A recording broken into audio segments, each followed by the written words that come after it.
Hey everybody, it's the coach, and this is Madden 20 on EA Sports. Coming up, we'll get a chance to see Kirk Cousins and the Minnesota Vikings as they square off with Russell Wilson and the Seattle Seahawks. With that, let's get up to Seattle. Standing by at CenturyLink Field, here are Brandon Gaudin and Charles Davis. With the beautiful Puget Sound just to our west, you get a look inside CenturyLink Field here in Seattle. These folks love their football in Seattle. This was the scene a moment ago as the home squad came out of the tunnel, and it was just absolutely deafening in this building.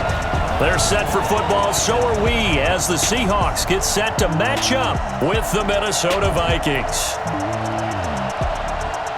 Brandon Gaudin and Charles Davis with you from our broadcast perch. And Charles, as we get this thing started, what are you going to be keeping your eye on? Special teams. Field position is always a big determiner in a ball game. Who sets their offense up for success the best, that team will win the game. The man back in purple in 2019, Dan Bailey, to get us started. And off we go from Seattle. This one fielded at the 5.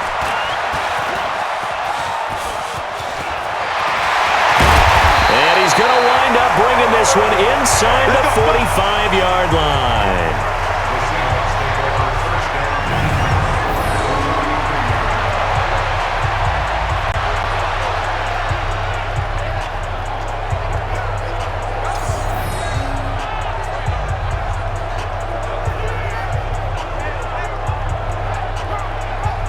The Seahawks offense led out by number 3, Russell Wilson, the franchise's all-time leader in touchdown passes.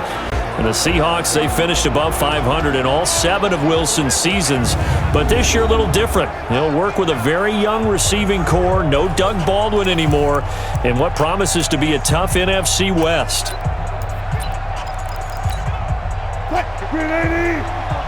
Check. Watch 54. And watch that. And watch the ball. Now Wilson on first down. It's caught right side, Dixon. And he gets it inside the 35 and just shy of the 30. A little too aggressive defensively, and the flag comes out. And no one trying to cover is going to like a call going against them, but you have to like the effort there. Went for the interception, just unable to get it. And Wilson hit. It's loose. It's out. Fumble.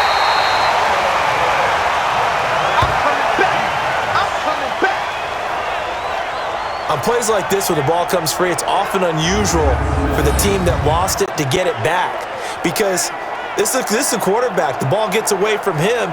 Everyone else is trying to execute what they're supposed to do on offense. They're usually looking in the other direction, downfield, or have moved away from him. In this case, though, a teammate is able to come up with the ball.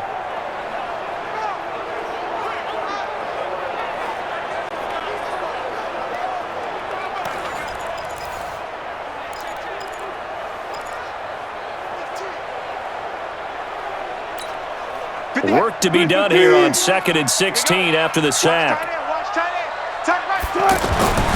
There's Wilson to throw. He's got the tight end, Vanette. That catch good for only a yard, and it'll be 3rd down. And one of the big bodies helping out this offense is your boy, Upati. And all he wants to do is have running plays called. Fire out and smack people. They don't want to waste this outstanding field position on this opening drive as they come up on 3rd down. Throwing is Wilson, eluding the pressure right. He's going to run, but he's got to load. Now the ball comes loose, and the Vikings pick up the football. And this return is going to be halted right around the 28-yard line. All right, let's be frank. You hate the fumble at the end of the play, but prior to that, I liked a lot of what was going on. Tucks it down, takes off, picks up good yardage. But in that portion of the field, that close to the sideline, step out. Yeah, either get down or get out of bounds. Take care of the ball. Yeah, he had the yards, but then the mistake. Minnesota set to take over on offense, and if you're a Viking fan, you probably recognize that voice in the background. That is one Alan Roach, the PA announcer here in the stadium this year. You talk about having the golden pipes, my goodness. In addition to doing the Vikings, his childhood team, this guy's done Super Bowls, Pro Bowls, the draft, the Olympics, the World Cup, hockey, basketball, baseball. I mean, you name it, he's done it. We're certainly thrilled to have him as part of the broadcast packet. Welcome, Alan. Great to have someone with the big voice along for the ride.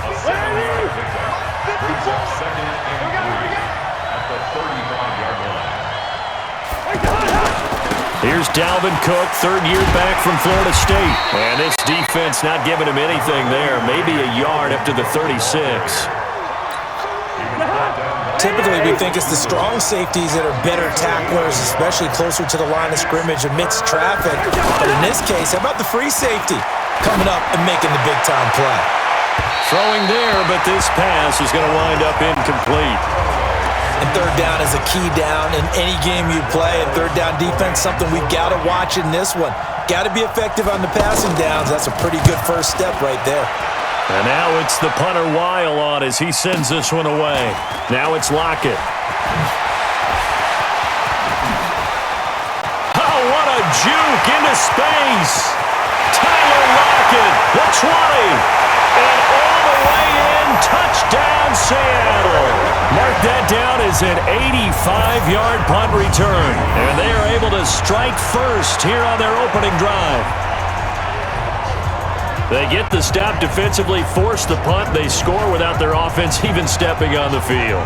I remember playing on special teams and teasing the guys on offense like, look, you don't even worry about it. You guys just hang out over there. We'll bring this one all the way back and get the points we need. In this case, they actually got that done.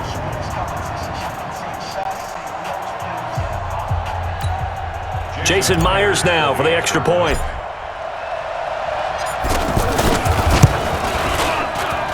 And this will give the Seahawks a 7-0 lead. Well, we know he has home run hitting ability in the punt return department, and he showcases it there all the way back for 6.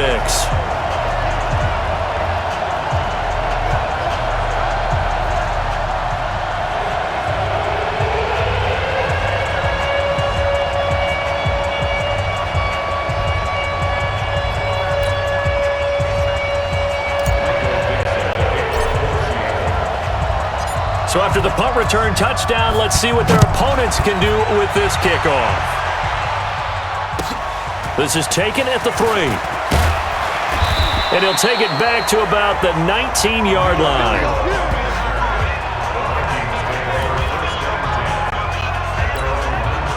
And now out comes Minnesota. And on the first drive, 3 and out. And I know that these are professional athletes, but I would imagine sometimes you get the nerves at the beginning of a game still, don't you? Those don't ever go away. And typically what I've heard from guys and what I remember from playing, if you don't have nerves at the start of a game, it's not going to be a great day for you. You're not really ready to play. So finding a way to harness those nerves and not let them affect you in a negative way, that's what all the guys are looking for. Throwing again, Cousins on 2nd and 10. And his throw's going to be incomplete. Shaquille Griffin knocking it away that time in coverage. The threat of a second straight punt to start the game is looming as they come up 3rd and 10. From the shotgun, it's Cousins. Open here, Adam Thielen. And they're going to mark him down short, maybe by about a yard, if that. They do get 9, but it leads to 4th down. They didn't get the first down, but I have to say I do like the call. I like what they were trying to do. Try and hit your receiver on the run and see if he can pick it up. Keep it on his feet, get a little rack yardage. Yeah, but a nice job defensively to get to him and keep him short of the first.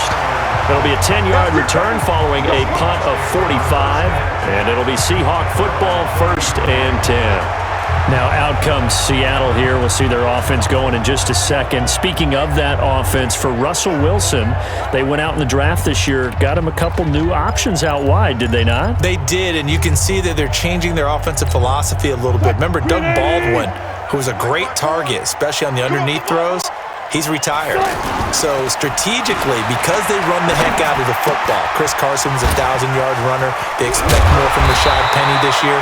They want to have the ability to throw the ball deep, and the only guy they had previously, Tyler Lockett, who's going to play in the slot now with Doug Baldwin retired. So they went out and got DK Metcalf in the second round out of Ole Miss, got Gary Jennings from West Virginia in the fourth round, and both of them can fly. Look for Russell Wilson, who throws a really pretty deep ball, to take advantage of that this season.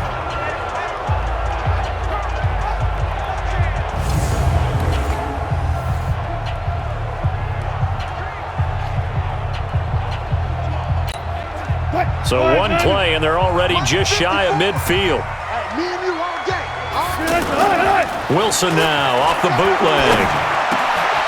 That's complete into the hands of Carson. It's a gain of 5, and that'll make it second down. Quickly now a look at the defensive starters for Minnesota.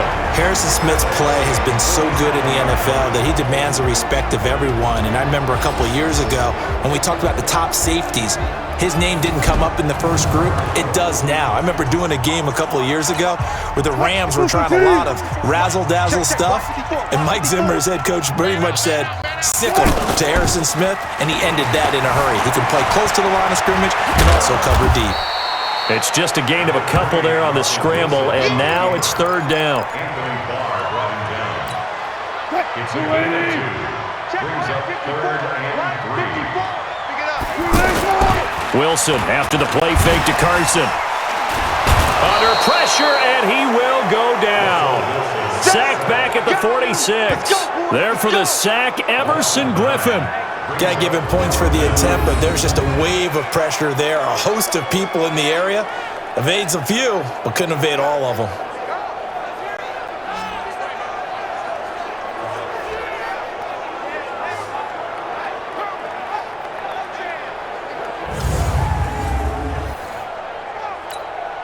Fourth down, and out is the all-pro punter from a year ago, Michael Dixon, to punt for Seattle, as he's on to punt for the first time this afternoon.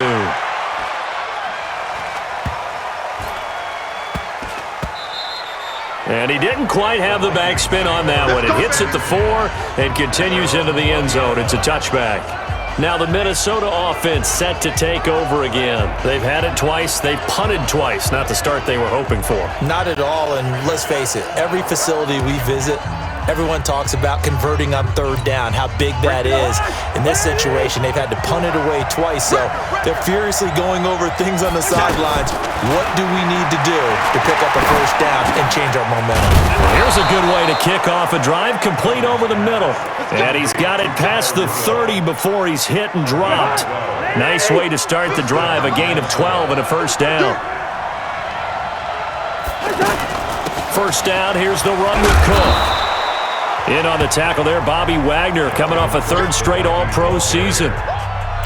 And that's one of the reasons you like to blitz even on rundowns. It confuses the blocking assignments. It doesn't allow those offensive linemen to get up to the second level.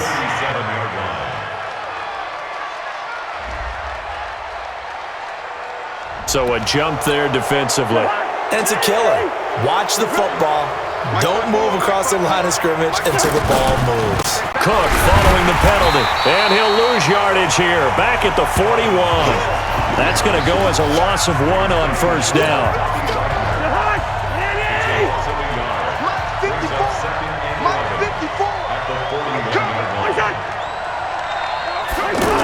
Running the jet sweep. This is Thielen with it. And that one covered beautifully. Their defenders stayed home, and they'll stop him behind the line. It'll go as a loss of a yard, and it'll set up third down. I like the idea to mix it up from time to time because, let's face it, you can't be predictable. But the execution was a little lacking on this one, right? They might want to go back to the drawing board with that call. That one into the hands of Thielen, complete. And to the 46 he goes and no further, so he is well short of the first down marker. Well, we hear so often how tackling has become almost a lost art in the NFL game, but it's so important to tackle well on these receivers, especially in a play like this one. Third down, they gave him the underneath stuff. You got to go and make the tackle right away. The Seattle offense now set to come back out on the field. And things haven't started so well for this side. 2 drives, 2 punts. So now you've got to start looking not just at play calling, But which guy's going to step forward and say, okay, let's get this thing done? Because within that unit of 11, sometimes one guy can make a big-time play and break through the barrier. Wilson and the Seahawks take over now, 1st and 10 at the 20. Escaping the pressure right. And he's taken down, but able to slip across the 35. An excellent way to start the drive there, 18 yards. Man, defensively, that hurts. They got him out of his rhythm. They had him hemmed in, but somehow he was able to tuck it away and get away for a gain. From all the way up at the 38 now after a good start to the drive. Wilson, now he'll dump it underneath to his running back, complete. And he'll get up near the 45. They'll spot it at the 44. We've seen quite a bit of the short passing game here early on first quarter, haven't we? We have, and I think it works a couple of ways for this team because, number one, you throw the short game until they stop it. And if they're not going to stop it, you keep throwing it, and occasionally you'll break a tackle and turn it into a bigger gain. Also, if they start to creep up, start to pressure receivers, now you go over the top, take it deep, and now you get some of those big shots downfield. Wilson going to lead his guys up 1st and 10. And he's a perfect 5 for 5 here to begin the game. Now Wilson looking left side, and he's got a man. It's Carson. It's a loss of 4 there, bringing up 2nd down. Now they try to swing it out left into the flat, complete, but really nice open field tackling. And they played that one like a great boxer. They were on their toes on that one. They weren't back on their heels reacting to the play. No, they saw it, came right for it, and made a nice tackle for lost yardage.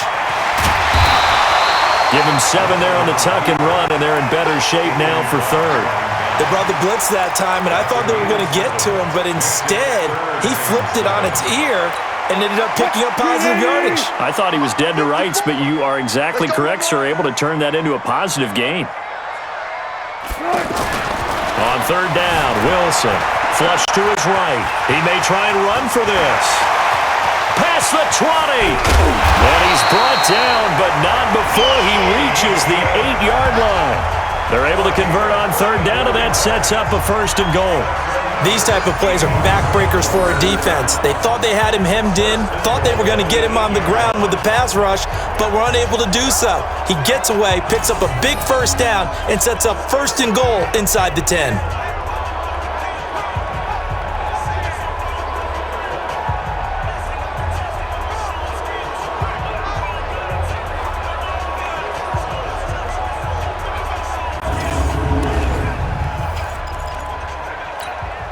The chain gang hustling to catch up. Here's 1st and goal from just inside the 10.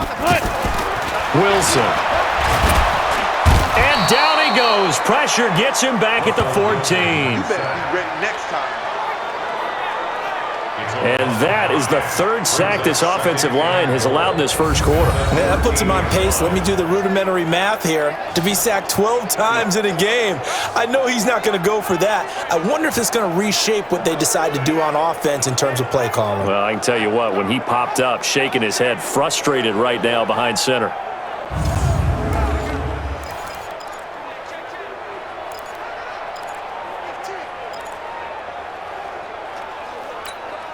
So 1st down went in the wrong direction. They're at the 13-yard line. Here's 2nd and goal. Now it's Wilson. Here's Carson with a catch out of the backfield. And he's going to be brought down just shy of the 5 at the 6. They'll wind up getting 7 on the completion, but they'll still be faced now with a 3rd and goal situation. Now it's Wilson, flushed out right, and he's going to score. It's a Seahawk touchdown. A 6-yard touchdown run. And the Seahawks are able to stretch that lead out a bit further. They were looking to pass the ball there, but they forgot to account for the man with the football. Yeah, I can hear people right now saying, well, why don't you have a spy in your defense, someone who will dance with him and go where he goes? Well, oftentimes if you utilize a spy, you've taken away someone in coverage as well.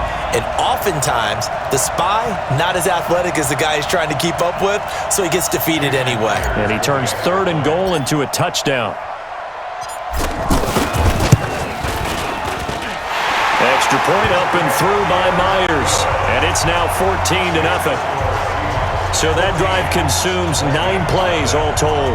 And it was Russell Wilson finishing things off with a touchdown run.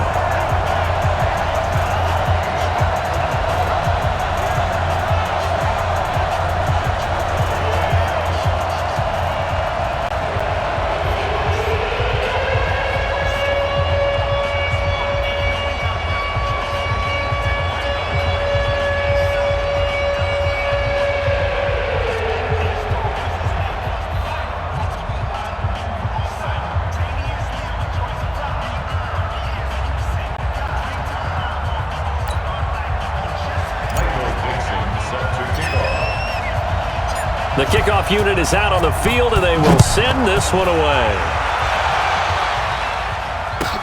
This fielded at the 2. And he will be marked down right there at the 20-yard line.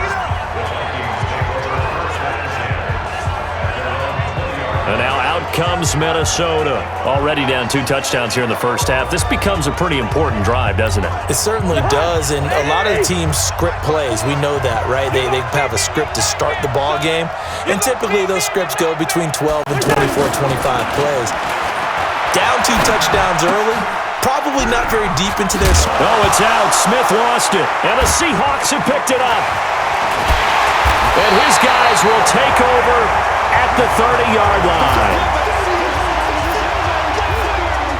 Often on fumbles, you look at the guy who coughed it up and say, geez, what did he do? But, hey, let's tip the cap to the defense here. Not a problem at all, my man. I'm not even going to tip it. I'm going to doff my cap to him. Congratulations. Big-time play. Knocking it free and creating something good for your team.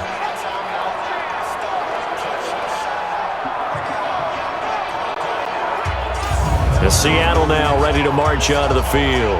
Now, these guys hardly got a chance to catch their breath after the quick turnover, but I doubt they're complaining much. Especially with the field position they get to start with. I wouldn't be complaining either. I'd want to get right back out there and get after them because now you have an opportunity to make a big play. I'd say let's be aggressive and go after him. So 1st and 10 now from the 30. They go read option with Wilson. Wilson hit. It's loose. It's out. Fumble. And the Vikings pick up the football. He's at the 50. And they will finally get him down as he's all the way to the 36-yard line. And this is where you need the quarterback to morph into being a running back. The ball can't be away from his body. It can't be loose. It can't be held like he's going to throw it.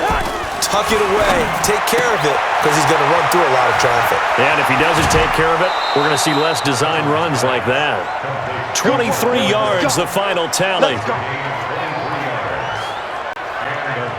Right after the turnover, they come out throwing. And that means it's a sudden change situation. We used to practice it on defense. Sudden change, get out there, stop the offense.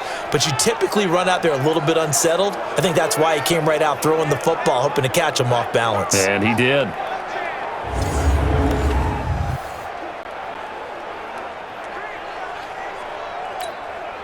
First red zone chance now for the Vikings. It's 1st and 10 at the 14. Now Cousins here on the bootleg. Looking end zone, but it's incomplete. Yeah, that one sailed on him. You've got to make sure you give your receiver a chance to come down inbounds because they are very gifted. They'll make the circus catches, but if they make them out of bounds, that does you no good. On 2nd down, it's Cook. And this play goes nowhere, losing yardage back to the 15. Officially, it will go as a 1-yard loss, and that's going to lead to a 3rd down. Check, check, check, check. On 3rd down, Cousins. And that will be incomplete. They went with the dive look that time on defense, just flooded the field with defensive backs, blanketed everyone, took away all the passing angles, thus the incompletion. And Bailey able to knock it through. And they will get themselves on the board here at 14-3. So unable to convert for the touchdown inside the red zone, but they do come away with 3. Yeah, it's a 32-yarder. That's essentially an extra point nowadays, right? Because it's 33 as a general rule for these guys. So it should be a simple kick, But you know what's really strange nowadays? When they miss an extra point, I think they carry that with them longer than missing a field goal because an extra point's supposed to be automatic. Absolutely, and I would think even field goals inside of 30 yards, even though they're substantially shorter than a PAT, it just has a different feel, doesn't it? A different feel, a different vibe. That's what I get from all the kickers I talk to. They always say, if I miss an extra point, that's the one that bothers me more. The Seattle offense now set to come back out on the field. And last time, the fumble, the turnover. Now, they still have the lead, but I don't think coaches care. The turnovers will bother them no matter what the scoreboard says. That's the relief, that you still have the lead, but coaches look at what if and what it should be. Turning the ball over when they've got a chance to score more points and increase the lead, that's what's going to affect them. And they're also thinking to future weeks, maybe when the game's closer, right? No doubt about it. You want to clean up everything. Let's just be honest about it. They want everything to be perfect at all times. They don't want to give up anything that's going to hurt their team. A 3-yard loss to start the drive. They'll look to make that up and then some on 2nd and 13. Now Wilson running left on the option. And yet again, he's stopped behind the line of scrimmage. Great job by this Vikings defense. Chalk that up as a 4-yard loss. And now it's 3rd down. So time to start going in the other direction as they come up now 3rd and long. They go read option with Wilson. He's going to run, but he's got a long way to go. And he'll be taken down well before the first at about the 36-yard line. 9 yards that time on the keeper. Brings up 4th down.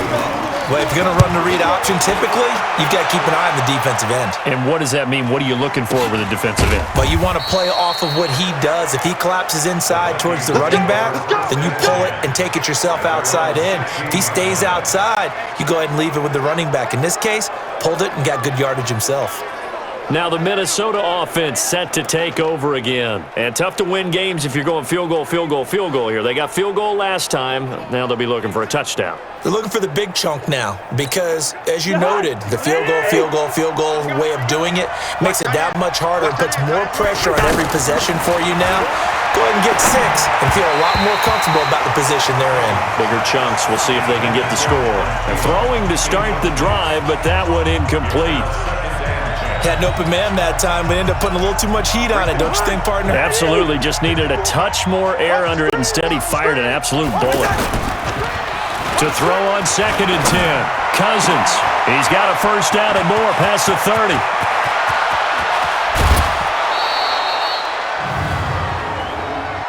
An eligible receiver downfield. Offense. Hang on here. They declined that. So the yardage will stand. There has to be confusion coming from the bench to the field about what their intentions are because you guarantee they want the penalty. Turned down that big yardage gained against them. Instead, they turned down the penalty and the yardage stands. Yeah, this will leave them a yard short. Nice pickup of 9 yards on first down. That last catch short of the marker by just a yard leaves them with a very manageable 2nd and 1. Cousins gives way to Cook.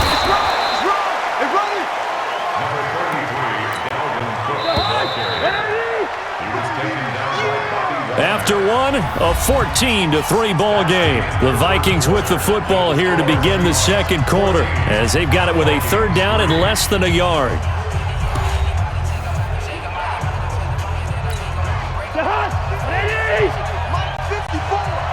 Switch up. 3rd and short yardage. Cousins. Open man is Thielen. It's complete. And he'll get into the end zone. Touchdown, Minnesota. Adam Thielen, 28 yards, as his guys are back within a single score. I think if you polled defensive backs, they would say the corner route, take that out, make it illegal because that is so hard to recognize and so hard to adjust because your first move is to not get beat in the middle of the field. And that's how they move you first before they break off to the corner. But then as the wide receiver, great job. It's tough to turn those upfield and go, but he did a great job with it there. Really good balance, really good body control. And how about the end result? A touchdown. Dan Bailey now for the extra point.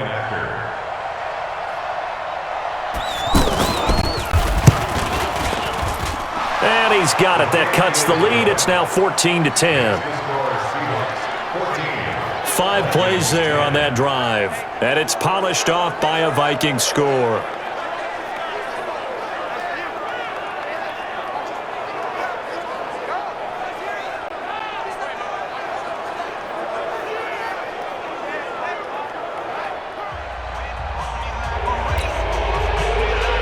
Bailey now to kick it away after the touchdown. This is taken about 7 yards deep. And no run back here. This will be a touchback, and it comes out to the 25-yard line. The Seattle now ready to march onto the field. And they're coming off a 3-and-out, my friend. I think they've got to look at that play sheet and go to a spot that they haven't gone before. Time to shake things up a little bit to try and get this offense moving. Okay, so how do you do that? How do you shake things up? You look at what you called before, realize it hasn't worked Go to so something well, else. and maybe try and find one of those special plays from one of your better players, and maybe try and hit something big and get things going in the excitement area. Able to find a lot of empty space there, picking up the first down at a 21-yard gain. Not only another first down, that also puts him over 100 yards rushing. That's not something you see very often in the NFL. We see it more in college, but I think with more of the melding of the college game with quarterbacks, we'll see this a little bit more often in the future.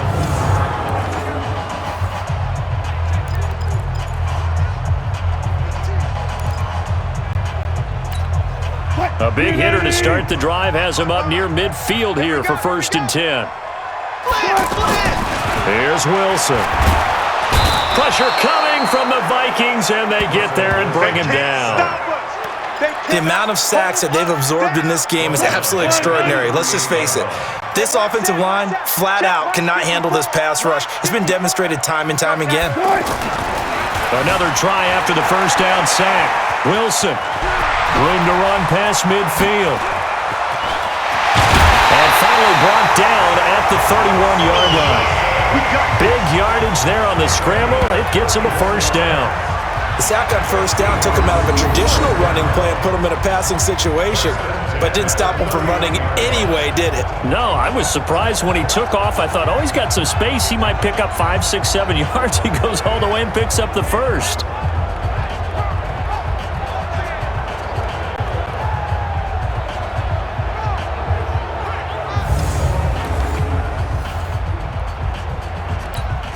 So the big play changes the complexion of things. Here's 1st and 10 just outside the 30. To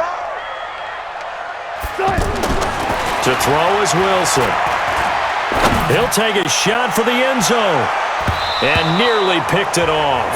He had a chance to come down with that in the end zone, but it'll wind up just being incomplete. Defensively, celebration time because they finally forced an incompletion. He was perfect throwing the ball to that point. Yeah, but from his viewpoint, they didn't force the incompletion. He just missed. That's how hot he is right now. That's how he wants to continue to throw the ball. A 2nd down pass play there, but it's incomplete. So back-to-back incompletions. 3rd down here in 10, but you're still in field goal range. And that's the thing to keep in mind. They're in field goal range. So now you don't take any unnecessary risks, but you try and find a way to get back to what you were doing earlier in the drive in order to finish this one off. This is caught, and he will score. Touchdown, Seattle. Tyler Lockett. He scored on a punt return, and now he's scored through the air. Here the Seahawks are able to stretch that lead out a bit further. Great corner route there. Not only able to catch it, turn it upfield, and get into the end zone. It usually involves a little bit of an extra move, doesn't it? You've got to get them thinking that you're moving to the middle of the field, and you're breaking away to that corner. Boy, that was well executed.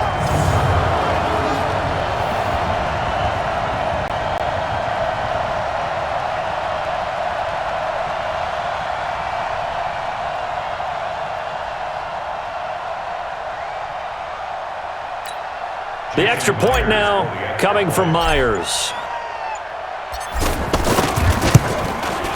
It's good, and it's 21-10.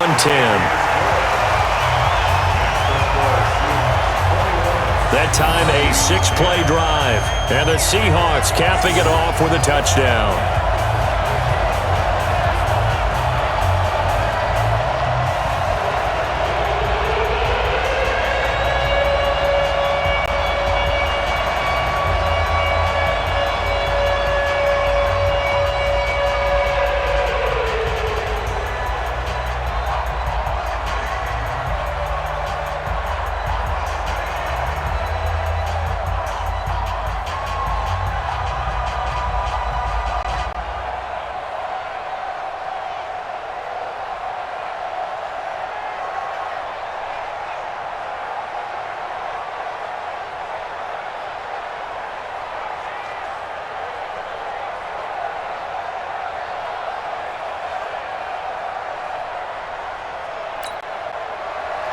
Dixon to kick off for Seattle. Set now to kick this one away, and off it goes. Short kick here, fielded about the 17. And they're going to start this drive in pretty good shape as they get it up past the 30. Kirk Cousins and the Vikings offense back on the field. Been a decent start for him here in this first half, but bottom line, his team's losing. They got to fix something. And it starts with him. He has to keep that little quarterback strut going right now to make sure his team sees him as confident.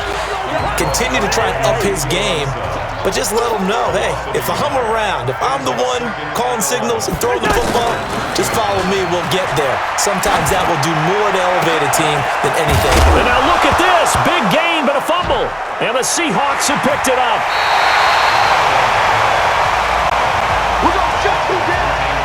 Well, he did what he's known for. He made the catch, then he turned into a runner, took the contact, and coughed it up.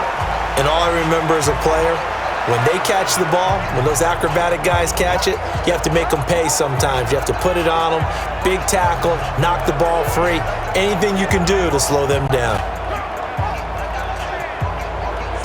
Russell Wilson now gears up to lead the offense again. He's played a pretty clean first half, a touchdown, no interceptions. Frankly, that's what they expect out of him. They want to see the ball thrown and thrown well, and he's able to do that and put it in the end zone. They'd love to see more of that before this game finishes, but right now, he's got his team in a good spot. A good spot, maybe looking for touchdown pass number 2 here in the second quarter. Now Wilson. They set up the screen to Penny. No gain on the screen there at second down. Well, that was a simple throw and catch, but even with that completion, 0 yards gained, so they're behind schedule on down and distance. I think they were hoping to get it to him. He could make a man or two miss, but that window closed quickly. To throw again on second down. Wilson, and Dixon has it. Looked like the screen pass was taken away there, but what a nice job improvising, finding other options, and completing the pass anyway. They face a 3rd and 4 after that last completion gets them 6. The Vikings after him, and they get there for the sack. The sack by big number 98, Linval Joseph. Well, the beauty of screen passes is they take a little time to develop, and they can often hit big, but sometimes they take too long to develop, and sometimes you get sacked. Yeah, what's perfectly called for a defense to attack a screen? Typically a blitz, and even though people think that the screen operates against the blitz, if you have the blitz called and you still cover the screen, now that allows your blitzers to get there. Here comes Kirk Cousins now to lead his offense back out there. Been a decent start for him here in this first half, but they're losing. And I think as the captain of the offense, you probably always feel like you need... And the pressure too much that time as Cousins goes down. Jaron Reed coming right up the gut. Gets in there for a loss of 9. After the sack, it's 2nd and 19, and the road gets a bit tougher from here. They try to throw on second down, but this one is incomplete. The intended receiver was Laquan Treadwell, but now it's 3rd down. An incomplete pass on that last play, and that means they'll need to come up with something here on 3rd down. Working out of the gun, Cousins. Now he'll dump it underneath to his running back, complete. A gain of 4 on the play, and that'll bring up 4th down. That's certainly playing down and distance very well by the defense, isn't it? Take whatever you want underneath, by all means. And he gets this away, and look at this. This is a good one. Returnable for Lockett. And shedding through the tackle. Refusing to go down. Tyler Lockett. And all the way in, touchdown Seattle. Talk about flipping the script. That punt return, 86 yards. Yeah, the Seahawks are able to stretch that lead out a bit further. Well, if you're into cheesy movies, you would title this one A Half to Remember, wouldn't you? His 2nd return touchdown of the game. What if I'm not into cheesy movies? Well, go ahead and get into it, man, because I just did it, and you're going to green light that one. How about those returns? Maybe they ought to think about not kicking him the ball. Yeah, they might want to go away from him in the future. Now Myers for the extra point.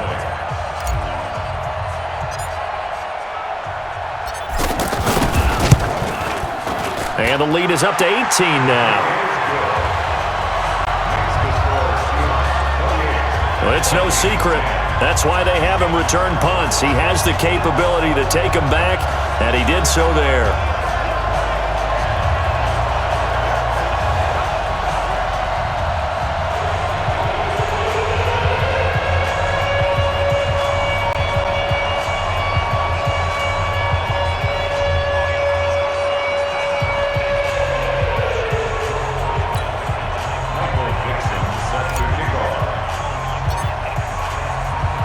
So after surrendering the punt return for a score, let's see what they can do in turn on this kickoff.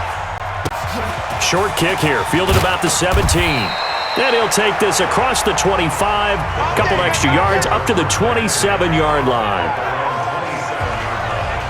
And now out comes Minnesota. These guys had to punt their last possession, and that's become too familiar of a refrain. Too many of these drives just wound up going nowhere. But you know how in baseball, when the pitcher gets a base hit and he's on base, they bring his jacket out to him to keep him warm? A lot of times the punter goes to the sideline, puts on sweatpants or a wrap over his leg to keep it warm. He might need a massage from the trainer right now from all the work he's getting. The throw right side is complete here on the first play of the drive. Successful start to the drive, 17 yards, and moves the sticks. It's been a very one-sided game so far. They got to change what they're doing right now, don't they? You can't wait till the halftime speech to make an adjustment. No, you can't, because if you're doing it right, you're adjusting from series to series, and they need a big adjustment here to try and put some points on the board.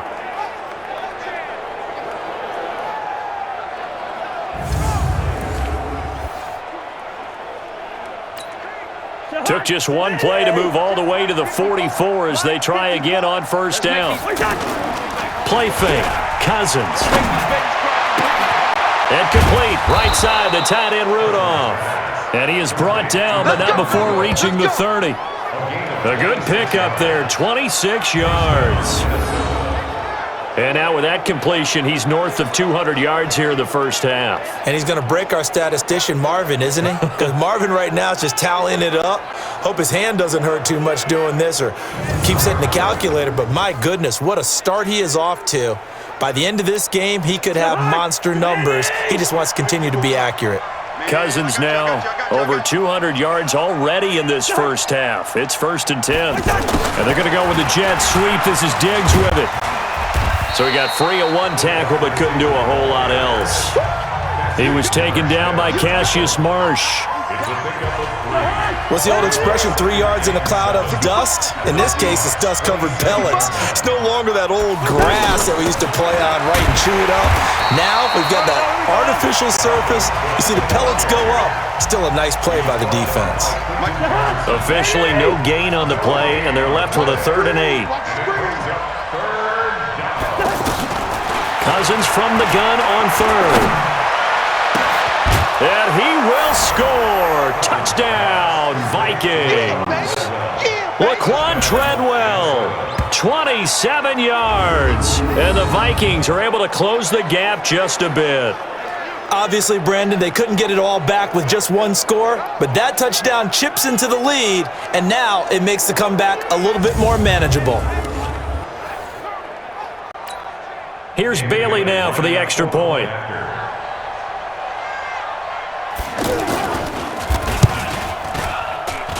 And that one makes this an 11-point deficit now.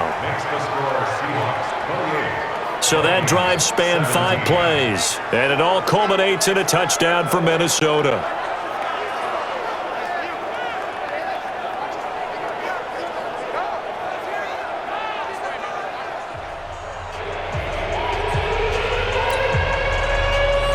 Bailey now to kick it away after the touchdown. Fielded about a yard deep.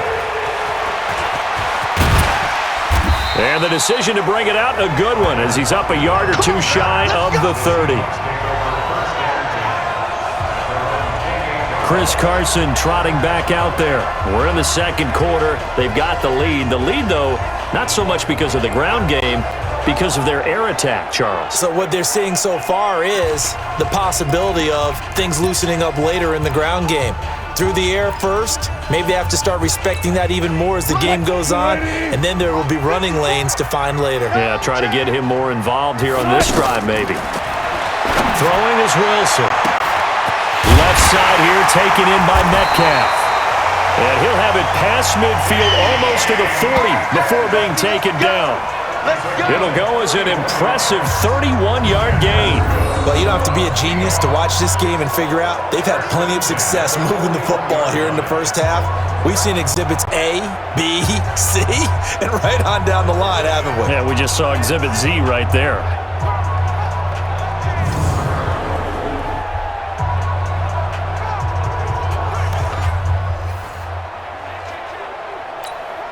So the big play gets him across midfield now for 1st and 10. Here's Wilson. They'll run the screen with Carson. And he's going to get a solid gain of 9 before being brought down. 2nd and right at a yard. It's a gain of 9. For a second there, I thought that might break big. Screen pass. Looked like it was coming together. Looked like there was an opening. Still, ended up with a solid gain. Throwing again on 2nd down. Wilson. Now they set up the screen. That's complete. And down to the 20 he'll go before heading out of bounds. 12 yards there and a 1st down. When you run a screen pass really well, you got to like the look of it because so many parts come together to make it work well. The offensive linemen where they're faking people out, the back slipping out there, catching the football, then all of them going together as one unit downfield. A really nice pickup. And they'll bring him down at the 13-yard line. 7 yards there on the 1st down screen play. I know most of the time when the ball's in the air, you're thinking wide receiver, tight end, but running backs, they can be a big part of any passing offense nowadays. Looking to throw again on 2nd down. Wilson. They'll try and set up the screen. It's complete. And he'll get it here to the 10-yard line. So the screen good for only 2. Now it's 3rd down. In order for a screen pass to break big, a lot of things have to come together and be well executed. But all it takes is one small thing to go wrong and keep it from being a big. Now the pressure gets there, and he goes down just inside the 20 at the 19. Linval Joseph able to get in there for his 2nd sack of the afternoon. This has been a tough one for this offensive line. It appears almost like they've been on roller skates this entire game, the way they've been pushed around. 6 sacks given up in this one. So the drive stalls out inside the 15-yard line, but they do get 3. And I've talked with enough players nowadays that when they have these types of kicks, that no one says to their guy, hey, that's just like making an extra point, piece of cake. Because the extra point is not a piece of cake anymore. But kicking a field goal from that distance, just give him confidence and let him knock it through. The kickoff team on the field now as they will send this one away. It's a short kick, taken near the 18. And he'll take this across the 25, couple extra yards up to the 27-yard line. Now the Minnesota offense set to take over again. I guess they have to feel a little gratified to at least get on the board last time, but still work to do. No doubt about it. I wonder now if they're going to try to increase the urgency a little bit, maybe pump up the pace, maybe go 2-minute. Who knows? Let's see what they decide to do. Cousins and the Vikings with a 1st and 10 at their own 27. To throw, Cousins. And Rudolph has it left side. That throw good for 4. It's 2nd down. Well, they're unable to convert that into much, but it's never a bad idea to try to get the ball into a tight end of his caliber's hands and see what kind of disruption he can cause.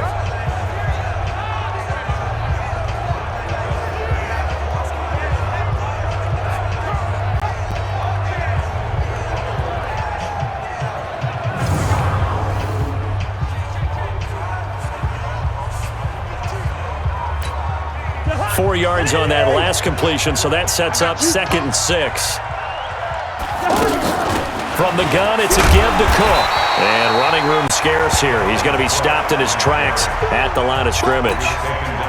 Making the stop that time, Bobby Wagner.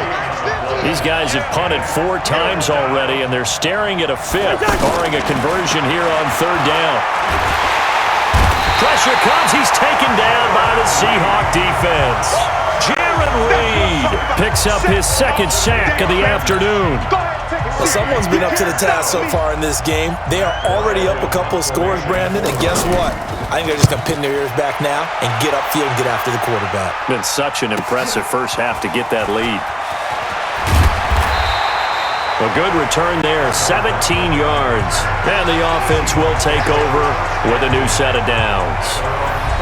The Seattle offense now set to come back out on the field. And they split the uprights last time for 3. They've got the lead. They're not going to play this conservative. They're not hoping for another field goal. They're hoping for a touchdown. I'm with you on that one. I like where your head is. I like the way you're thinking because you're exactly right. Trying to sit on a lead and play that way, that doesn't work too well for most teams.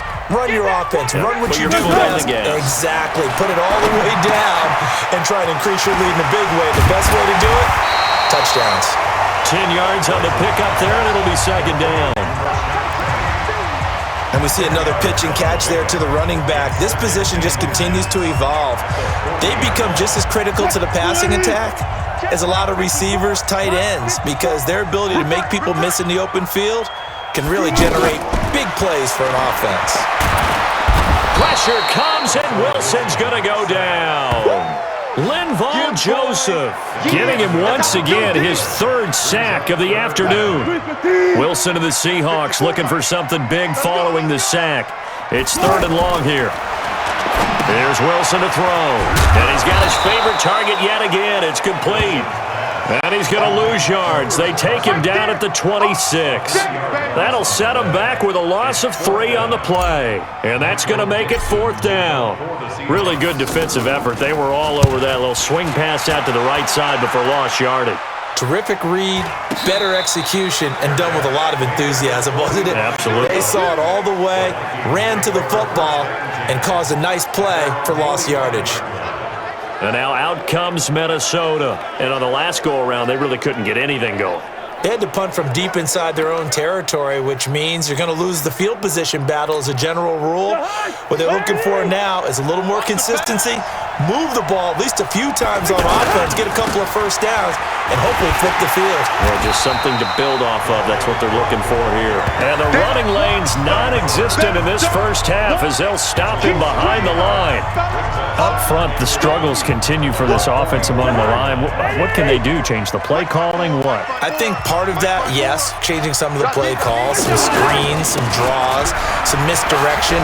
You want to run any type of a play that will influence these guys to continue to get upfield and find a way to use that against them and slip things in behind them. So some quick passes could work as well.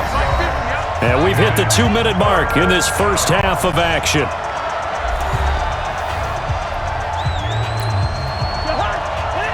A reminder coming up here at halftime, we'll ship you off to Orlando. Jonathan Coachman will have first-half highlights and analysis from a back-and-forth first half that we've seen. Draw play, Cousins to Cook. And they go backwards here, losing yardage back at the 48-yard line. He lost 2, and it brings up 4th. Another example right there how this defense really is winning the entire game at the point of attack. Yeah, right there at the line of scrimmage because they are dominating it. It allows their interior guys to get upfield and spill into the backfield. So how are you going to combat that? You know, because they bring in your tight end, keep him in. Your running backs, they have to step forward. Bottom line, your offensive line has to block them first to give yourself a chance.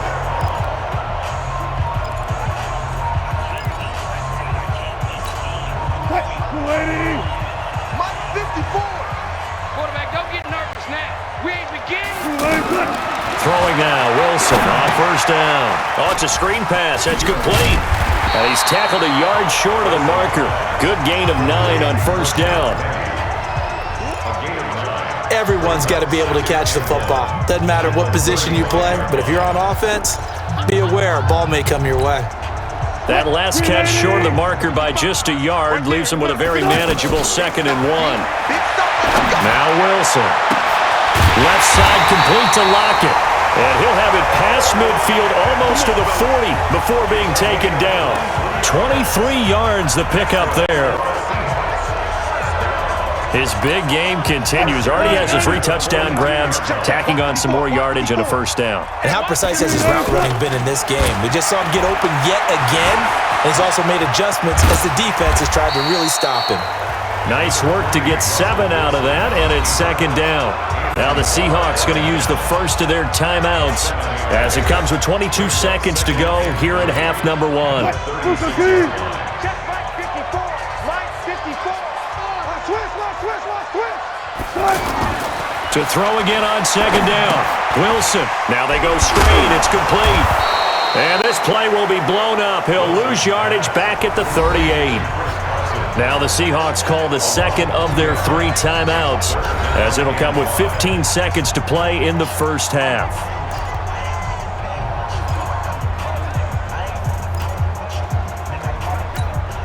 The Seahawks on third down. They've converted a third of their opportunities, 3 for 9. This will be 3rd and 5. Wilson. They'll lock it with a grab over the middle. And he's going to be taken down here, still a couple yards short of the first. Now a timeout. 7 seconds left in the first half.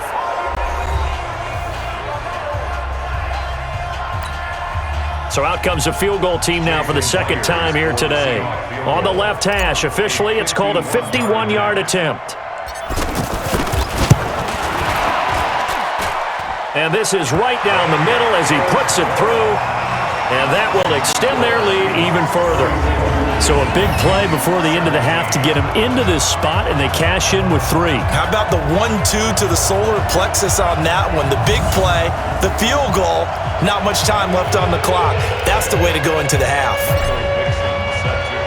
Out is the kickoff unit as they run up and send this one away. It's a short kick, taken near the 18.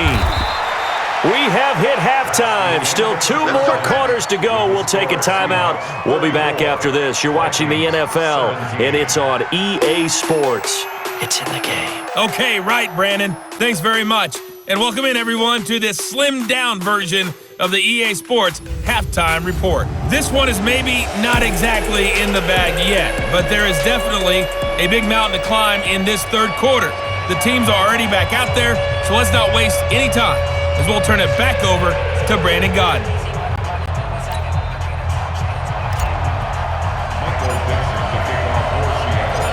Both teams appear ready for the fight ahead, and we resume action here in quarter number 3. It's a short kick, taken near the 18. And he'll take it past the 25 and up to the 28-yard line.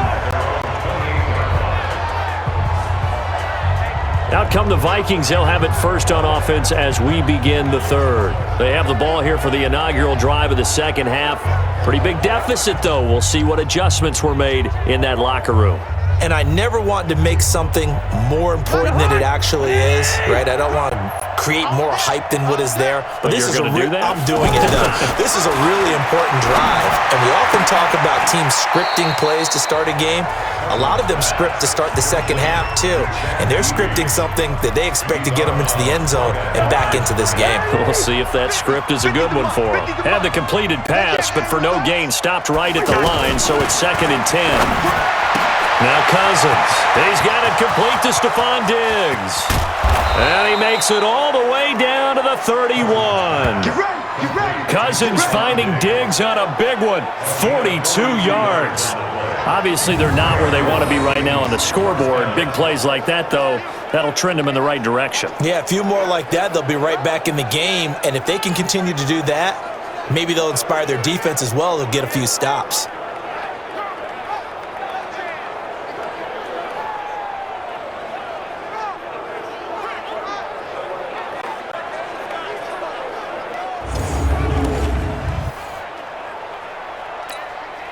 So the big play changes the complexion of things. Here's 1st and 10 just outside the 30.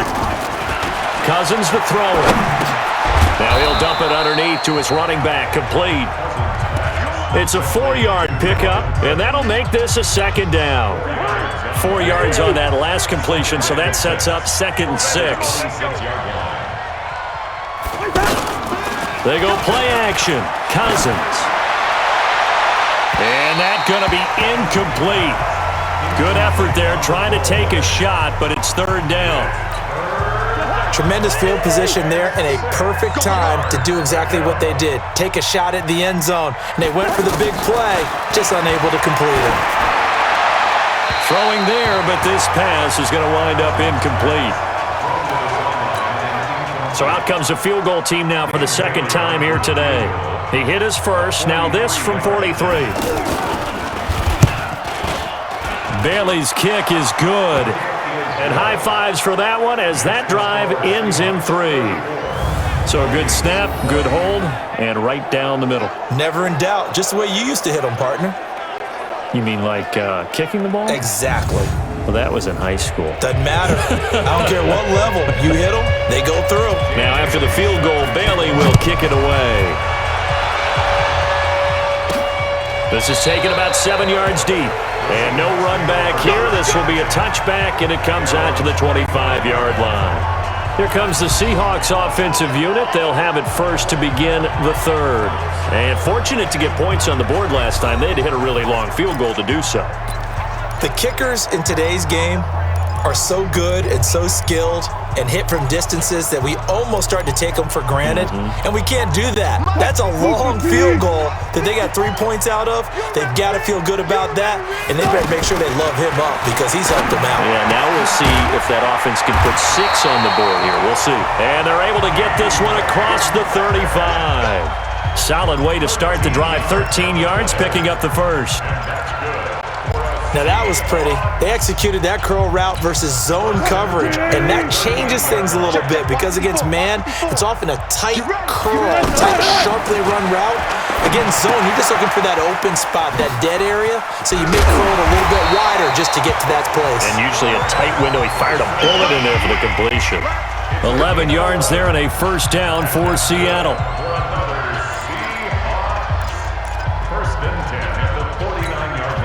Back-to-back good plays have them on the move on first down.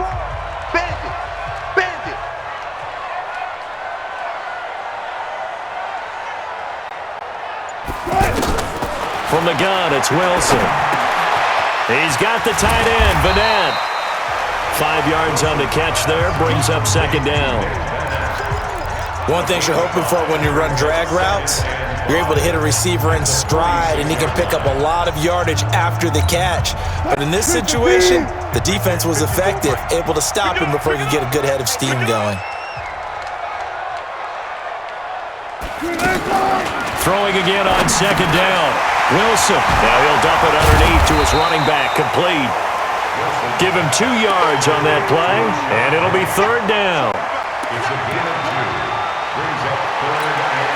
A good chance this is 4-down territory if they're unable to convert. But right now looking at a 3rd and 3. Again, Wilson. Now they set up the screen. That's complete. And this one goes nowhere. Losing yardage on the play back at the 46. I love the intelligence the defense just showed there. Read their keys, saw the screen developing, ran to it, and smothered it. What a 3rd down stop by them. Just a 25-yard punt, not what he was hoping for by any stretch. And the Vikings will take over here 1st and 10. Kirk Cousins now gearing up to lead this offense back out there. He's played well. Good first half. He's continued that here in the 3rd quarter. But my question, when you're a head coach, what do you look at stat line-wise for your coach? Do you go right to turnovers? You really do. As much as coaches don't want to talk about that, that's where it starts. When I played in college, our first rule for every game, the team making the fewest mistakes will win. And that's kind of how they judge you. Do you take care of the ball, not turn it over, keep it in the proper hands, and give your team a chance to win? Well, that's what he's done here in this one so far. Able to get 7 on that first down pass play. 2nd and 3. They run. Cook. And they're going to get him behind the line yet again as his nightmare afternoon continues. That one a first down pickup of 8. Running lanes were at a premium in the first half, but he's able to find some room there, and he's hoping that that's a precursor of a big second half.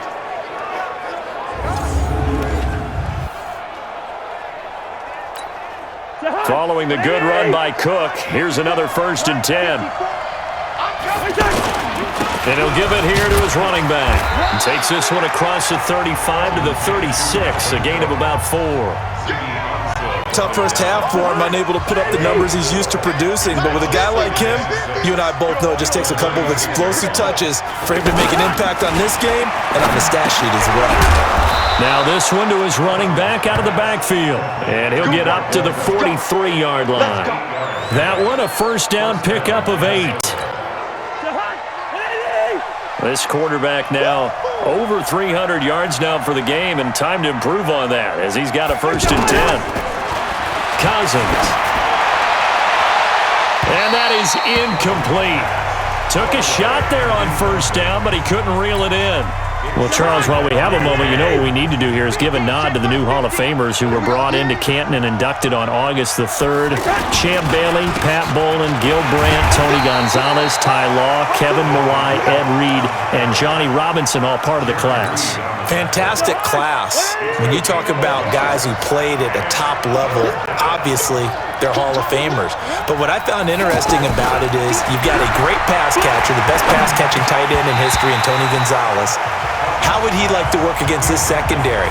Champ Bailey and Ty Law at corner, Ed Reed and Johnny Robinson at safety. Good luck trying to get open against those 4. What a matchup that would have been. But it was a terrific night for those gentlemen. Congratulations. And, of course, Ed Reed's bust will go down in history because they got the hair exactly right, and Ed had a ball up there in his Hall of Fame speech. And remember, next year they're going to celebrate the centennial year of the NFL with a special class of 20, so get ready for those speeches. I wonder if they'll do it like Johnny Robinson this year, who actually submitted a video instead of going up to the podium, and his speech was about 5 minutes long, which is probably about the right length. The Seattle now ready to march onto the field. This crew had to punt last time they had the ball, but when you've got a lead like this, you content to play the field position game? You are to an extent, especially if you like your defense, because you have the lead, you've been controlling the game. But why put them in a tougher spot? You want to get out there and get something done on offense and maybe take command of this game yourself.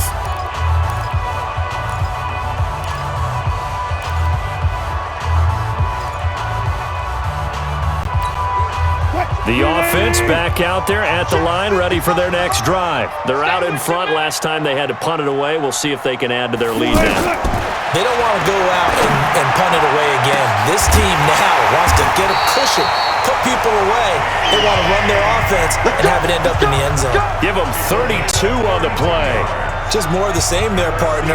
Guys have just been running free in the secondary this entire game. No pass rush, a lot of passes completed. Been an easy day for them.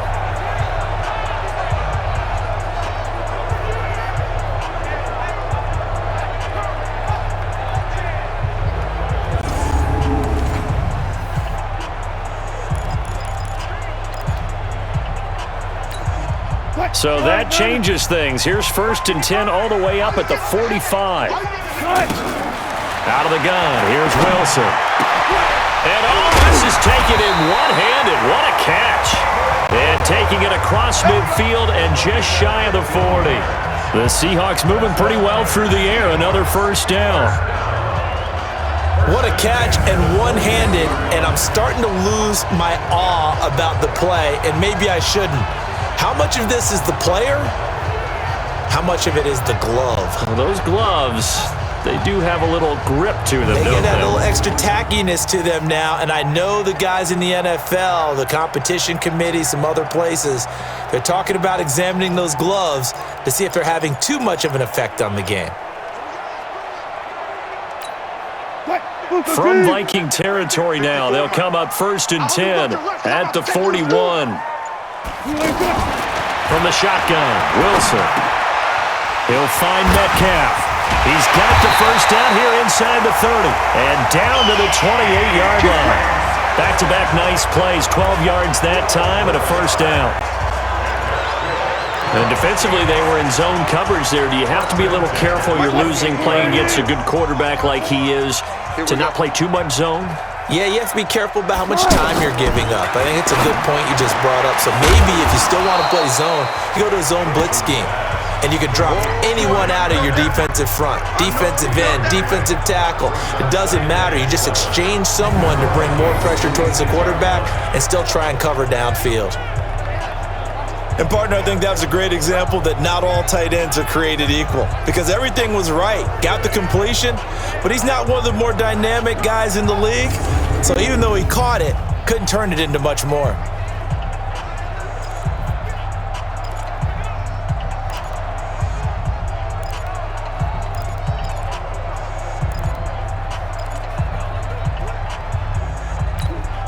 That first down completion only netted him 3. 2nd and 7. To throw again is Wilson. He gets it to his running back, Rashad Penny. And he was able to shed the tackle, but the reserves come in for the stop. Call it a gain of 5, and they're going to have a 3rd down. I think the best offenses love to get the ball to their running backs in open space because they have the ability to make people miss, and they also have the ability to run over people. And if you do that throughout the game, after a while, they might just run through some of those tackles and go a long way. Well, we saw him shed a nice tackle on that play. Now a 3rd down throw, but it misses the target, incomplete. You hear the calls for a penalty, but I just don't think so. I think in this situation, the defender was making sure his guy couldn't hold on to the football. So I don't see anything to warrant a flag. No, I'm with you. There was contact, but I'm happy they kept that flag in the back pocket.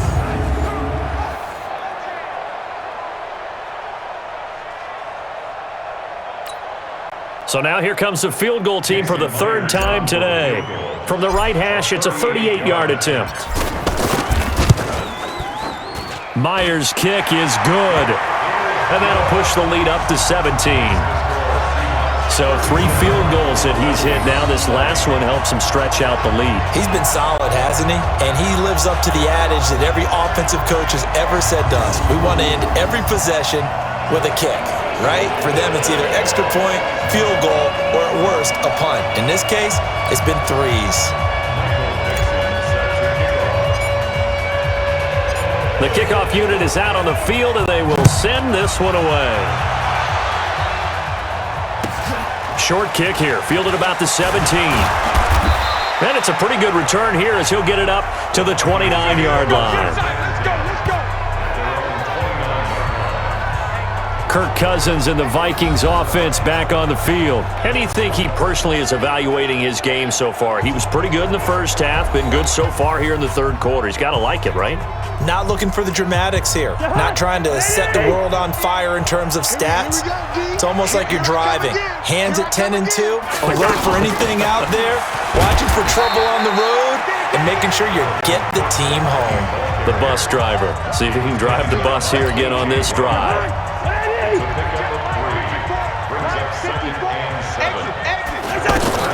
On 2nd and 7, Cousins caught on the right side by Treadwell. 12 yards there and a 1st down. And with that last play, he's now up over that 300-yard mark. And in today's NFL, it almost feels routine. And I hate that when you talk about a 300-yard passing game. To me, 300 yards still signifies excellence, and he's achieved that in this performance. A good pickup there, 8 yards on the 1st down completion. Facing a 2nd and 2 after that last catch, good for 8 yards. Off the play fake, Cousins. He's got the connection over the middle to Diggs. And that'll wind up moving the chains again as the tackle's going to be made at the Seahawks 26. I think it all came together there. In-breaking route, drove it with excellent pace. Money throw right there to move the sticks.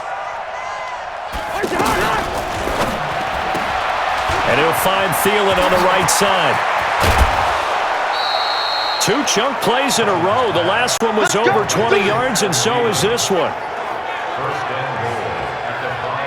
I like watching the wide receiver screen because it's a real teamwork play. Because guess what? The guy catching the ball, he'll get all the credit. But how about the people up to block in front of him, either fellow receivers or offensive linemen? That makes that play a really nice timing play, and sometimes it can break big.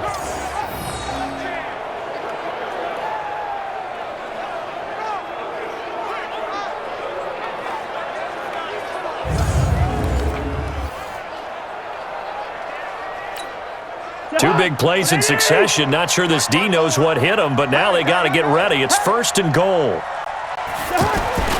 Cousins again. Blitz coming, and down he goes.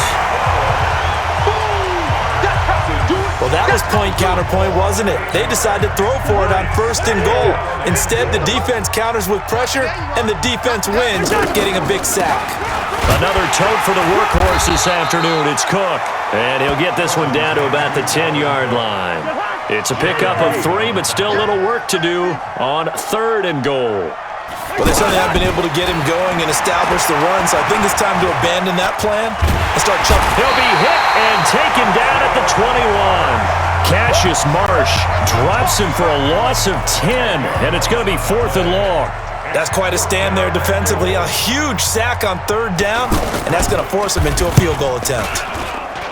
And Bailey able to knock it through. And the drive will wind up yielding 3. So that one is his 3rd of the game. Now, if you're wondering, that's only halfway to his career high, as he once had 6 field goals. Brendan, but 6? Let's hope we don't get that again, please. Can we see a few touchdowns here and there? That'd be nice. Now, after the field goal, Bailey will kick it away. This is taken about 7 yards deep. Powers through. And he'll take this one near the 25, call it the 26-yard line. The Seahawks offense now, they get ready to come back onto the field. And they're not going to play this conservative, I don't think. They had the field goal last time, and they're up, but they're looking to put a drive in the end zone. Oh, I agree with you totally. No one goes out on the field and says, all right, let's just settle for 3, except in certain situations, trying to ice a game, that sort of deal. Most of the time, it's end zone, and that's what you're thinking, and I believe that's exactly what they're thinking as they begin this one. Yeah, no quarterback ever goes out there saying, hey, let's get 3, right? Not one that I've ever met. An ex-teammate used to tell me all the time, I hate experienced quarterbacks because no matter what, you really can't hide what you're doing. And I think that right there, he knew right away where the blitz was coming from, where his primary guy was going to be, and he ended up going to a secondary target for a nice game. I was just going to ask you, that wasn't the primary target, and he's so good at that, isn't he? I think he knew right away that he wasn't going to get to his primary guy. I think he read that as soon as he got to the line of scrimmage, knew where the pressure was going to come from, and said, I know how to beat that, and that's what he did.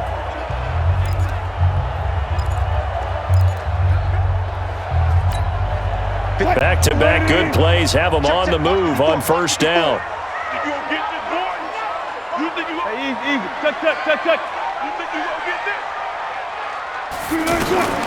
Operating from the gun. Wilson. Oh, incomplete. A turnover would have really helped there. Almost intercepted. Instead, it's just 2nd down.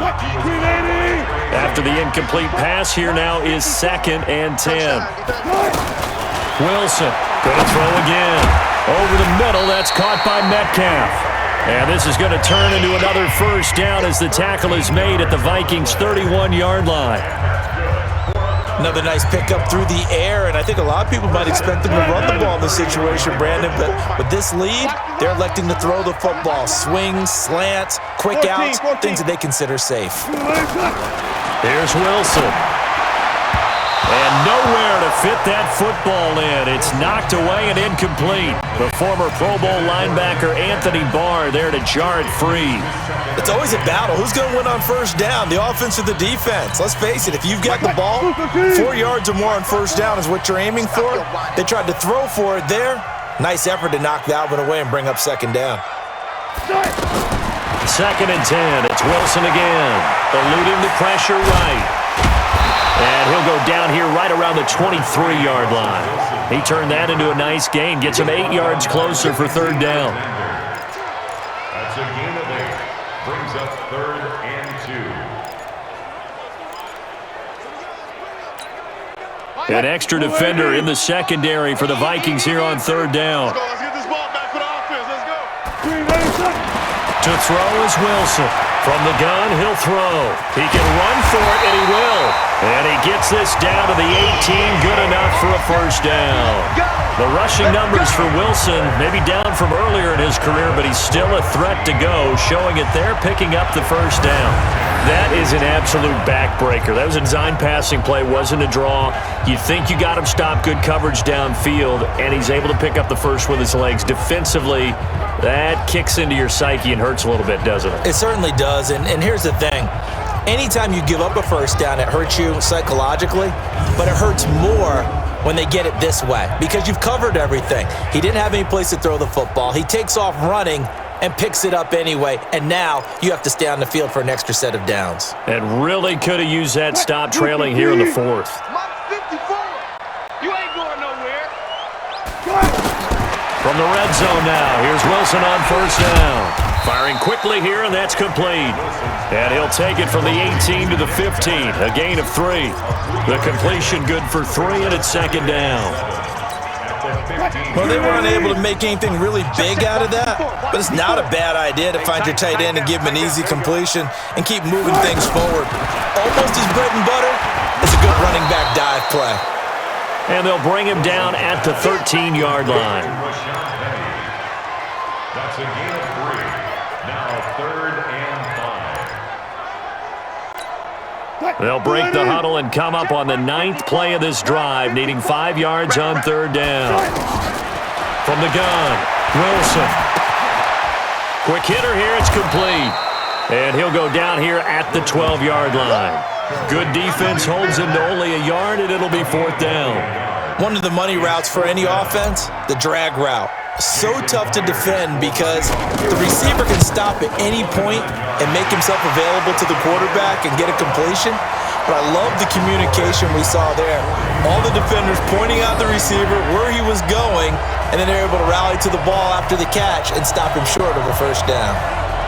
So with that, you figure this game's pretty much out of reach at this point. Yeah, it's going to take a heck of a comeback to come from 3 scores down, but don't change that channel. Don't go away. Miracles can happen, and you want to be here in case it does. You're a company man. Aren't I, though?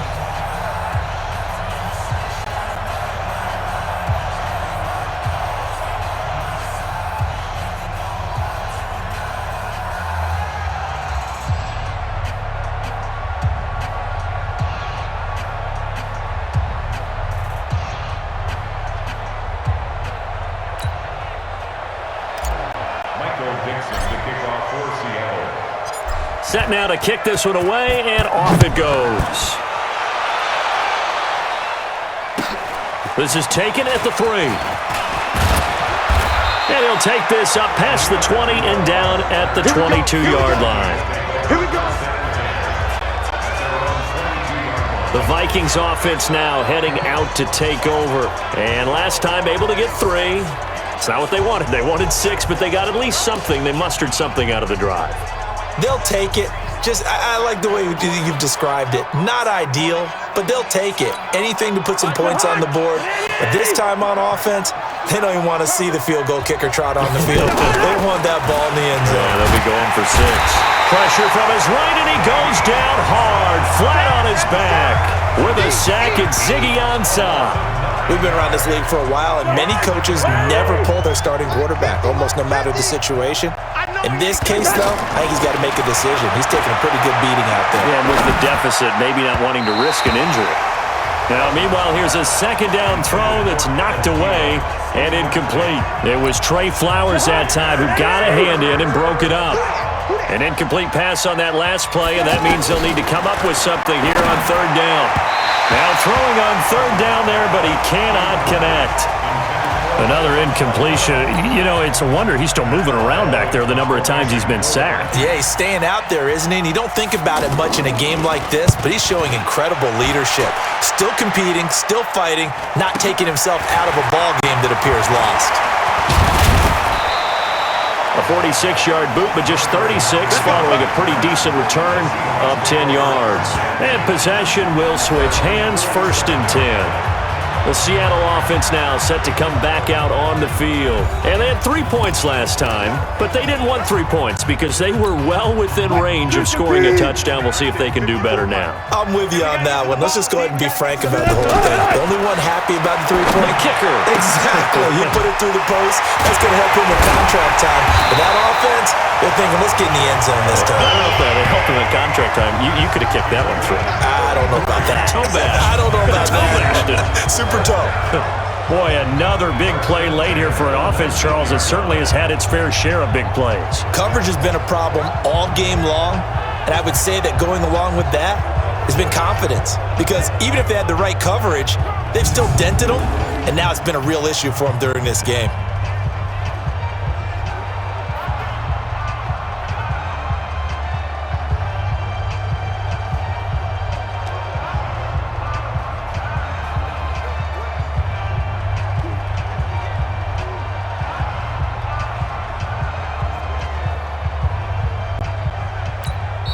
Now the Seahawks going to use the first of their timeouts. That'll leave them with 2 remaining. We'll be back after this.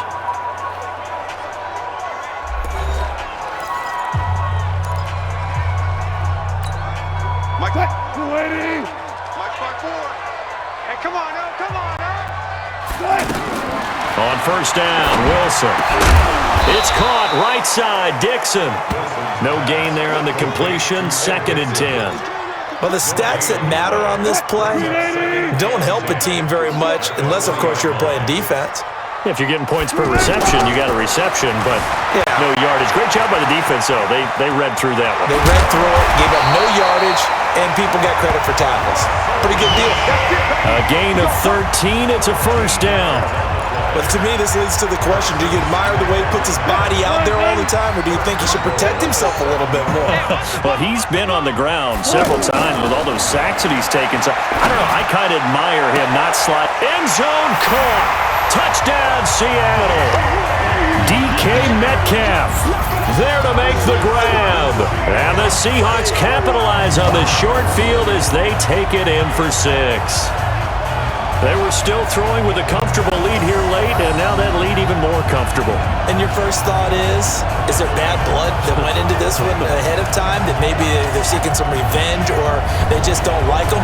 But the other thing that always hits me is, are they worried about playoff positioning, right? Are they worried about, do you need enough points in case there's a tiebreaker that comes into play later? Myers connects on the PAT, and the lead is now 24. Scoring summary, 3-play drive, and it all culminates with a Seattle score.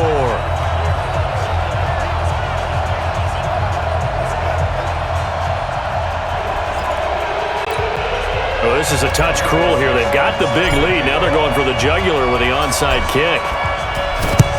And the Vikings able to recover. The hands team does its job. Fourth quarter, they felt like they needed the football back. Unfortunately, they couldn't get it. And I know we brought analytics into the game, and someone has said here that the data says that when a team's expecting an onside kick, 80% of the time, the team expecting it, they do actually recover the ball, which is what we saw here.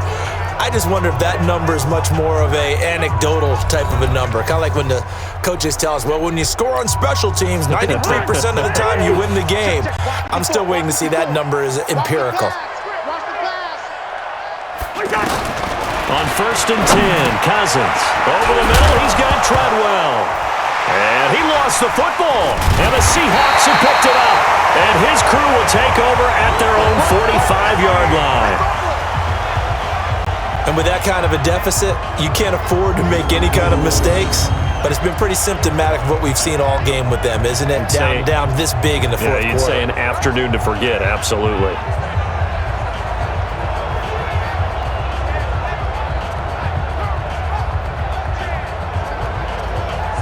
The Seahawks offense now, they get set to go back to work. And they're hoping to redo their efforts in the last drive when they got into the end zone. And just think of what it's like now on the sideline. Because when you score a touchdown, you have to go over and look at the tablet and see what you did on the last drive.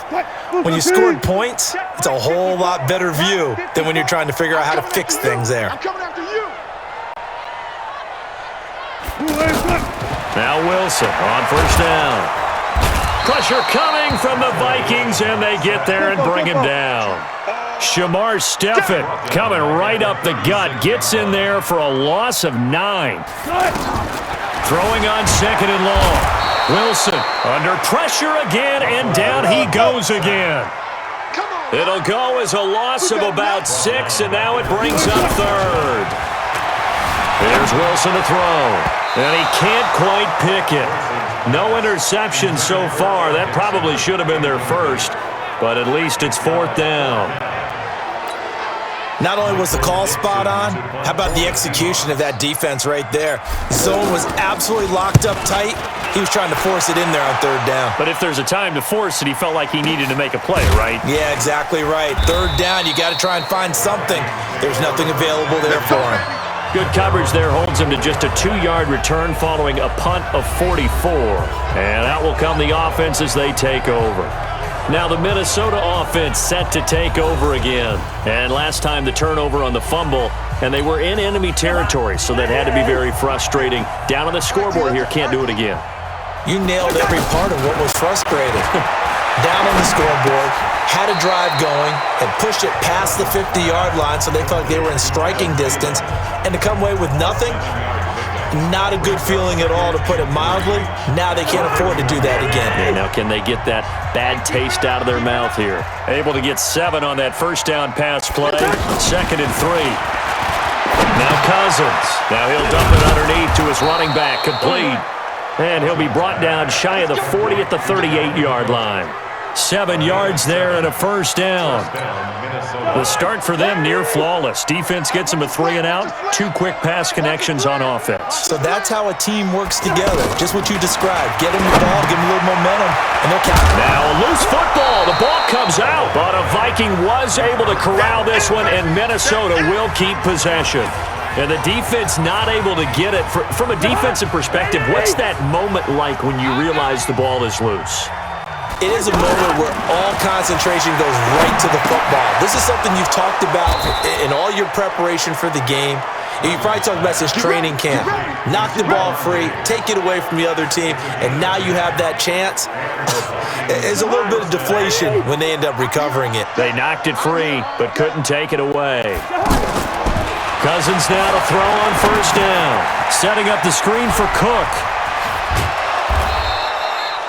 The first down screen pass, good for 5. You got the big lead defensively. Willing to give them that underneath stuff, right? And this is why you work on your tackling. Tackle them after the catch, inbounds, keep the clock running. Just go ahead and bleed the game out that way. Cousins on target to Diggs. And they'll be inside the 35 now at the 34-yard line. A gain of 5, good enough for the first down. Cousins going to come up on a 1st and 10, and he's hit on all 6 of his throws on this drive. Throwing, Cousins, and that'll wind up incomplete. Try to give his man room to run under it, but it's 2nd down. From the 34, they'll come to the line on 2nd and 10. To the air again, it's Cousins. And that one got tipped, kind of threw everything off. It brings up 3rd. This offense was on the move. Now 2 straight incompletions have them looking at 3rd and 10. Again, it's Cousins.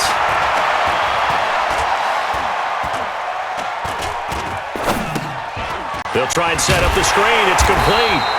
And that play is blown up, losing yardage back at the 35. Tough sledding. They lose a yard there on 3rd. They're already slim hopes are going to ride on this one. They'll go on 4th down. Here's Cousins. Open man is Taylor. He's got it. Touchdown, Vikings.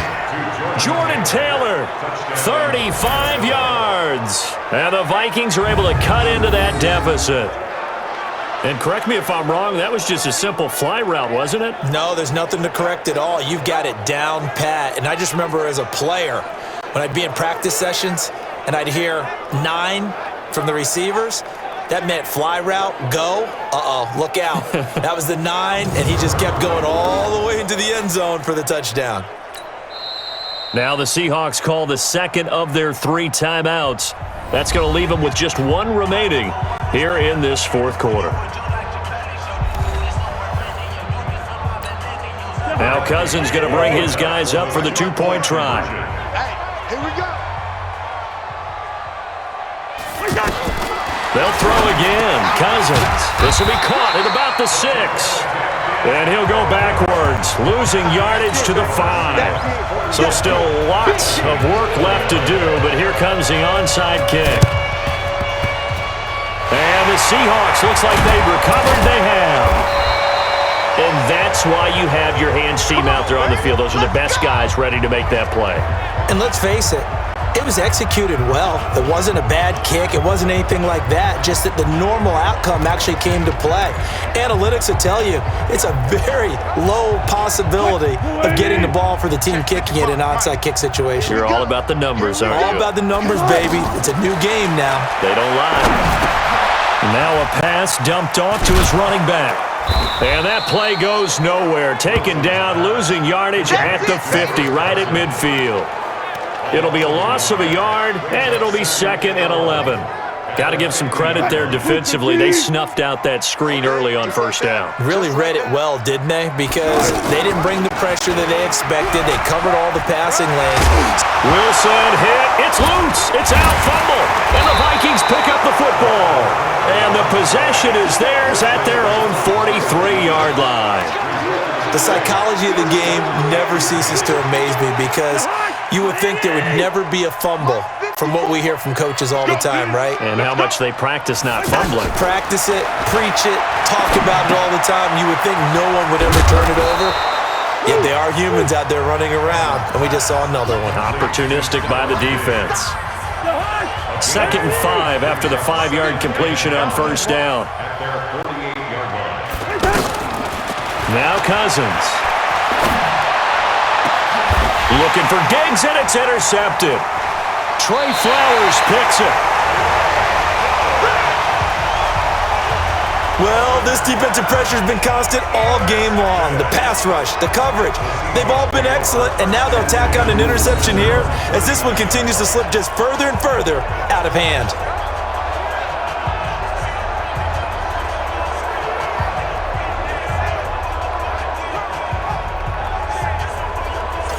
Seattle now ready to march out of the field. And they got across the 50 last time but fumbled and turned it over, so they'll be looking to have a short-term memory here, Mr. Davis. Not only a short-term memory, but a whole lot better ball security. Because if they take care of the ball, continue to move it, their chances of scoring some points, they've got to feel pretty good about. They thought they had things moving in the right direction last time. Fumbles, they don't just affect you on offense, they affect your overall team because now your defense has to make that stand up. And that play went nowhere. Losing yardage. It'll be back at the 36. That'll set them back with a loss of 3 on the play. And it'll bring up a 2nd and 13. So now they have to contend with 2nd and 13 after the first down run goes backwards. And yet again, he's stopped behind the line of scrimmage. Great job by this Vikings defense. They'll wind up losing 3 yards here. And they're going to face an uphill battle here on 3rd and long. 2 minutes left to play in this football game here on EA Sports. So it's Seahawk football as we march toward a conclusion. And let's see what they've come up with offensively after having time. Wilson hit. It's loose. It's out. Fumble. And the Vikings pick up the football. And he is going to get this one back to the 20-yard line. And now 3 drives, 3 fumbles. What's amazing about it is when we go around and watch practices, how many times do we see them put that sleeve over a football now to make it more slippery and hard to handle? It's almost like they're playing with that sleeve on the ball right now. Was it 3 drives? Yep. 3 fumbles? 3 fumbles. It's time to change our luck some way, somehow. Focus, concentration, you'll hear those words on the bench in a big way right now. That one good for a first down pickup of 18 yards. Throwing is Cousins. And this is caught. For the moment, it's a touchdown, but multiple flags down, so let's sort this out. And yes, they want the points, so they will decline the penalty, no question there. You don't think they spent a couple seconds mulling over what the penalty would do for them? I don't even know why they asked the sideline. Not at all. When you put the ball in the end zone on a takeaway, take the points and keep moving. Extra point up and good by Bailey, and that will get them one closer. So they only needed 3 plays on that drive, and it's polished off by a Viking score. So 2 scores down, time definitely not an ally, but here comes the onside kick. And the Seahawks, looks like they've recovered. They have. They knew they needed a miracle. They had to have that onside kick. They didn't get it. Well, as we knew, even before they put the toe to the leather on that one, their chances of getting that done, slim and none. And I do believe we saw Slim just leave the door, didn't we? We did indeed. I think we're down to none. Now this one to his running back out of the backfield. The Vikings going to signal for the first of their timeouts as they'll talk things over prior to this upcoming second down play. 6 yards was the pickup on the last completion, so here's 2nd and 4. Now here's a throw right side taken in by his tight end. Now the Vikings will use the second of their timeouts, and they'll be disappointed to have to burn one there after giving up the first down. Not totally home free yet, but it's looking good as they come up 1st and 10. Oh, Wilson going to throw. Escaping the pressure right. And down inside the 15, shy of the 10. The Vikings going to use their 3rd and final timeout as they stop it here with 1:07 remaining. Here we go. Throwing now, Wilson on 1st down. And he can't find anywhere to go with it, and he goes down. Danielle Hunter able to get in there for his 2nd sack of the afternoon. After the sack on 1st down, Wilson. Danielle Hunter able to disrupt yet another pass play. That is his 3rd sack of the afternoon. It has been a good game for them. They haven't been pressured very much today, but on back-to-back sacks, maybe the defense is starting to figure something out. Now the Seahawks forced to use their 3rd and final timeout. And as the two teams talk it over on their respective sidelines, we take a break.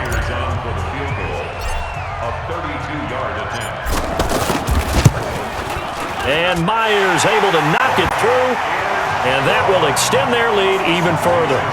So yet another field goal to end a drive. That has been a very common theme. He's now hit 5 of them in this game. Yeah, Brandon, as an offense, you hate that you've had to call on your kicker so often, but you have to love the fact that time and time again, he's come through. And the Vikings able to recover. The hands team does its job. The risk-reward of the onside kick, when you don't get it, the risk comes out to play, and here they gave up great field position. And that's the key to everything, because you're trying your best to press advantages when you have them, and field position leads you to that type of play calling, and whether you want to blitz or whether you want to throw the ball deep, those types of things. Now they've given up that type of field position, the advantage is switched to their opponent. Now Cook, he's got it off the draw. And his rough afternoon continues. He's going nowhere again. A big offensive explosion helped leading them to victory. And the defensive guys, they're just saying, hey, put those points up every week. We'll just keep winning. They will gratefully accept them, won't they? It makes their job that much easier when they're scoring that many points. Allows them to play with a totally different style and a different flow.